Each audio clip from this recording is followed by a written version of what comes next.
தொடர்ந்து நம்ம ஈரானுடைய நிலவரங்களை பார்த்துட்டு இருக்கோம். இன்னைக்கு வந்திருக்கக்கூடிய சில முக்கியமான தகவலை ஒரு தொகுப்பா பார்க்கலாம். முதல் நியூஸே பாத்தீங்கன்னா, முஜ்தபா அவர்களை தாக்குனதுல அவர் காயமாயி ஹாஸ்பிட்டல் அட்மிட் ஆயிருக்கிறதாக இன்னைக்கு பாத்தீங்கன்னா இஸ்ரேல் தரப்புல கிளைம் பண்ணிருக்காங்க. முதல்ல இந்த விஷயத்துல பாத்தீங்கன்னா நிறைய பார்த்தா சந்தேகங்கள் இருக்குது. ஏன்னா இஸ்ரேலுக்கும் அமெரிக்காவுக்கும் அவர்கள் வந்ததுல எந்த ஒரு விருப்பமும் இல்ல, அவர்களை அழிக்கதான் போறோம் அப்படிங்கக்கூடிய அறிவிப்புகளை அவங்க கொடுத்துட்டு தான் இருக்கிறாங்க. ஆரம்பத்துல இருந்தே கொடுத்துட்டு தான் இருக்கிறாங்க. நீங்க கூட இப்ப போட்டோ பார்த்திருப்பீங்க. இஸ்ரேல் பாத்தீங்கன்னா அவங்கதான் இந்த விஷயத்த சொல்லியிருக்காங்க. ஆனா இதை பத்தி ஈரான் எதையுமே பேசல. இந்த இடத்துல நாமளே ஒரு விஷயத்தை கவனிக்கலாம். அதாவது முஜ்தபா அவர்கள் பதவி ஏத்தாங்க, அவங்களுடைய கண்ட்ரோலுக்குள்ள வருது அப்படிங்கிறது ஓகே. ஆனா அவங்களுடைய பதவி ஏற்கக்கூடிய அந்த வீடியோ கூட நமக்கு என்ன ஆகல, இன்னும் வரவே கிடையாது. என்ன பண்ணிருக்காங்கன்னு பாத்தீங்கன்னா, ஈரானே இந்த ஒரு வீடியோவுடைய இமேஜ் பாருங்க. இந்த இமேஜ்ல இருக்கக்கூடிய ஒரு பக்கம் கோமேனியும் ஒரு பக்கம் முஜ்தபா அவர்கள் இருக்காங்களா. அதாவது கோமேனி எப்படி பேசுவாரோ அதே அமைப்புல அதே பேக்ரவுண்ட்ல முஜ்தபா அவர்கள் பேசுற மாதிரி ஒரு வீடியோ மட்டும் வெளியிட்டு இருக்காங்க ஈரான் தரப்புல இருந்து. அந்த வீடியோவும் ஏஐல செய்யப்பட்டது அப்படின்னு சொல்லிட்டு கண்டுபிடிக்கப்பட்டிருக்கு. அப்படின்னா என்ன அர்த்தம்னா, ஈரானே என்ன பண்ணல, முஜ்தபா அவர்களுடைய வீடியோ வெளியிடல, ஏஐ மூலமாக வெளியிட்டு இருக்காங்க.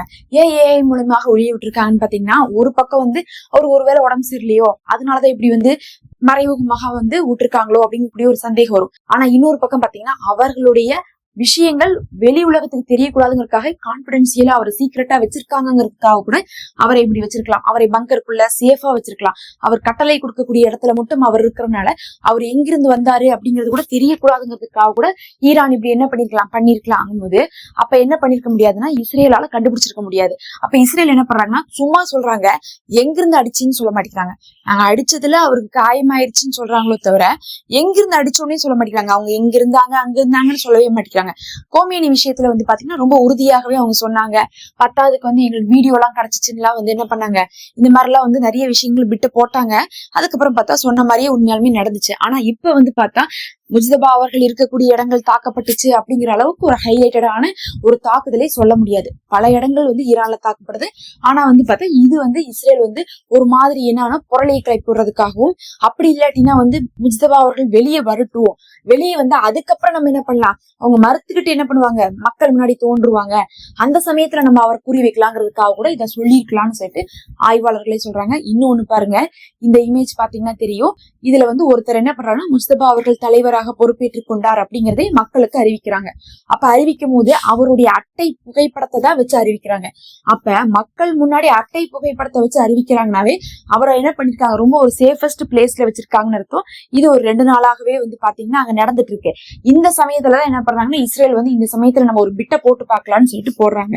அதனால இதுவரையும் அதுக்கு ஒரு ப்ரூஃபும் கிடைக்கல. ஈரான் அதை பத்தி எல்லாம் எதுவுமே பேசல, அமைதியா தான் இருந்துட்டு இருக்காங்க. இதுக்கு வாய்ப்பு இருக்காதுன்னு சொல்லிட்டு தான் பலரும் நினைச்சிட்டு இருக்காங்க. ஆனா அதுக்குள்ளேயே இந்த ஒரு செய்தி அவர் இறந்துட்டாரு, அவர் சீரியஸ்ல இருக்காரு, அவருதான் அடுத்த இலக்கு, அந்த மாதிரி எல்லாம் சொல்லி என்ன ஆயிட்டுன்னா நிறைய வீடியோக்கள் நேத்துல இருந்து வந்து கொண்டே இருக்கு.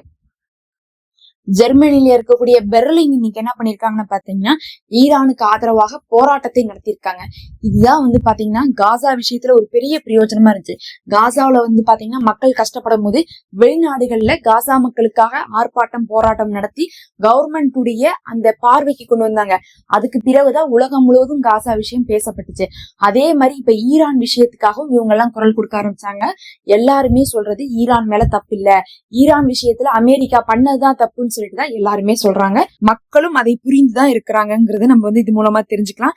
இப்பதான் ஆனா ஆரம்பிச்சிருக்காங்க. இனி பாருங்க, போக போக பல இடத்துல போராட்டம் ஆர்ப்பாட்டம் எல்லாம் வரும். ஈரானுக்கு ஆதரவலைகள் அதிகமாகும் போது என்ன ஆகும்னா, கண்டிப்பா அமெரிக்காவும் தோல்விதான் தழுவுவாங்க. அடுத்து நம்ம தினமுமே ட்ரம்ப்பை பத்தி பேசாட்டின்னு வச்சுக்கோங்க, நம்மளுடைய வீடியோவே ஒரு ஃபுல்ஃபில் ஆகாது.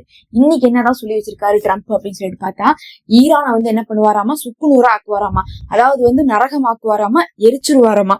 அதனால தாக்குதலை நிறுத்தணும் அப்படிங்கிற மாதிரி என்ன பண்ணிருக்காங்க, அமெரிக்கா சொல்லியிருக்காங்க. ஃபர்ஸ்ட் அமெரிக்கா என்ன சொல்லிட்டு இருந்தாங்கன்னா, ட்ரம்ப் 80% எல்லா ஆயுதங்களையும் நாங்க அழிச்சிட்டோம்னாங்க, கப்பற்படையே இல்ல அப்படின்றாங்க. இது ரெண்டையும் சொல்லி போட்டு இப்ப இதுக்கு நீங்க நிறுத்துங்க இல்லாட்டினா எரிச்சிருவோங்கிறாங்க.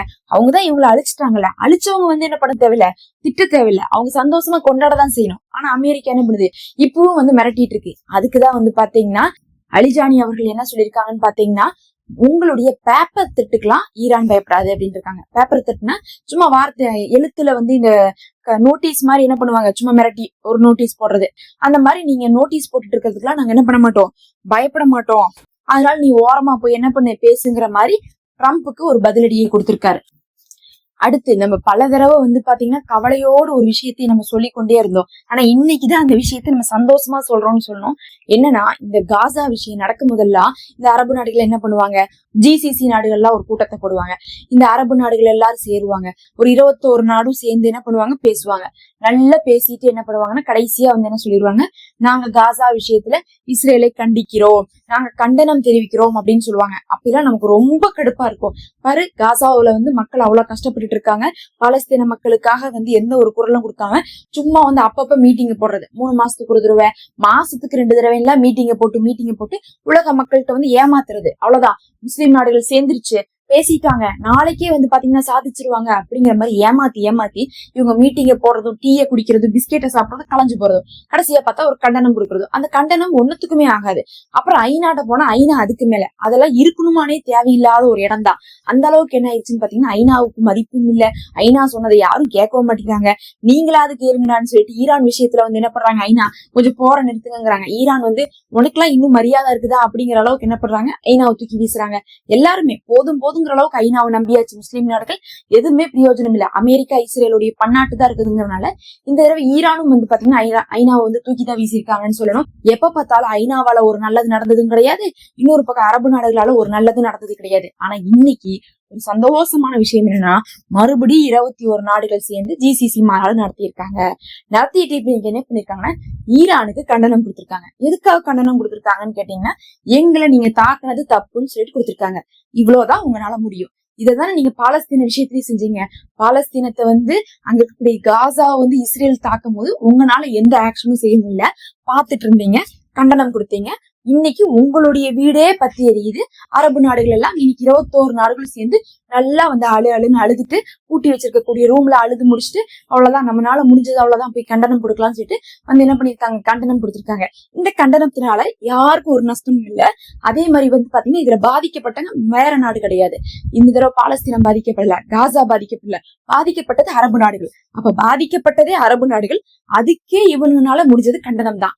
அப்ப அரபு நாடுகள் அவங்க நாட்டுக்கே இவனுனால ஒண்ணுமே செய்ய முடியலன்னா இவனுங்க எங்கிருந்து போய் வந்து பாலஸ்தீனத்துக்கு செய்யறது, மத்த நாடுகளுக்கு செய்யறதுங்கிறத நீங்களே பாத்துக்கோங்க. இவனுடைய கையாலாகாத தனத்தை பல தடவை வந்து பாத்தீங்கன்னா வெளிப்படுத்திட்டே இருந்தாங்க பாலஸ்தீன விஷயத்துல. அப்பெல்லாம் ஒரு வெறுப்பா இருக்கும். ஆனா இப்பதான் வந்து என்ன ஆகுதுன்னா, உங்களாலேயே உங்களையே காப்பாத்த முடியலையா, உங்களுக்கே நீங்க கண்டனம் தான் கொடுப்பீங்களா, யார கேட்டு எங்க நாட்டை தாக்குனேன், உனக்கு நான் கண்டனம் கொடுக்குறேன்னு சொல்லிட்டு இப்ப ஈரானுக்கு ஒரு கண்டனம் கொடுத்திருக்காங்க. அவங்களுக்கு இதை விட கேவலம் வேற எதுவுமே இல்லை. இதுக்கு அந்த மீட்டிங்கே போடாம இருந்திருக்கலாம். இந்த 21 நாடுகளும் சேர்ந்து 21 நாடு இருக்கு பாருங்க, அதுல ஒரு 9ல இருந்து 10 நாடுகள் நேரடியாக ஈரானால் தாக்கப்பட்ட நாடுகள். அதுதான் வந்து ஒரு ஹாப்பியான விஷயம். ஏதோ ஒரு நாடா இருந்தா கூட இன்னொரு நாடு சப்போர்ட் பண்ணலன்னு சொல்லலாம். 9-10 நாடுகளுக்குமே அங்க 21 நாட்டுடைய ஆதரவு கிடைக்கல. அதுல வேற பாத்தீங்கன்னா பாதிக்கப்பட்டதுல சவுதி இருக்கான், கத்தார் இருக்கான், UAE இருக்கான். இவங்களுக்கு தான் வந்து இருக்கிறதுலே ஒரு பவர் ஜாஸ்தி. அவங்களுக்கே இவங்களால வந்து என்ன பண்ண முடியல, ஹெல்ப் பண்ண முடியல. ஏன்னா இவங்களும் கையாள ஆகாதவங்க, அங்க இருக்கிறவங்களும் கையாள ஆகாதவங்க. அப்படிங்கும் போது எப்படி வந்து அந்த மாநாட்டுல வந்து இல்ல வந்து அந்த ஒரு மீட்டிங்ல வந்து ஒரு முடிவெடுக்க முடியும்? இப்படி ஒரு அறிவிப்பதான் வந்து அவங்களே அவங்களுக்கு கண்டனம் கொடுத்துக்கிட்டாங்க. அவ்வளவுதான் வந்து அங்கிருந்து வந்த முக்கியமான செய்தி. வேற எதையுமே அந்த மீட்டிங்ல இருந்து அவங்க எடுக்கவே இல்லை. பல தடவை ட்ரம்ப்புக்கும் நெத்தன்யாவுக்கும் ஆதரவாக வந்து அவர்கள் மீட்டிங் போடும்போது அவர்களுக்கு இனிச்சிருக்கும். இந்த தடவை வந்து பாத்தீங்கன்னா அவர்களுக்கு இந்த மீட்டிங்ல ஒரு பிரயோஜனம் இல்லைங்கும் போது இப்ப அந்த வழி அவங்களுக்கு புரிஞ்சிருக்கும். இவங்களுக்கும் வீரத்துக்கும் கொஞ்சம் கூட சம்பந்தமே இல்லை. மறக்காம சப்ஸ்கிரைப் பண்ணிக்கோங்க. நம்ம சேனல்ல மெம்பர்ஷிப் இருக்கு, ஒரு சப்போர்ட்டாக அதை ஜாயின் பண்ணிக்கோங்க.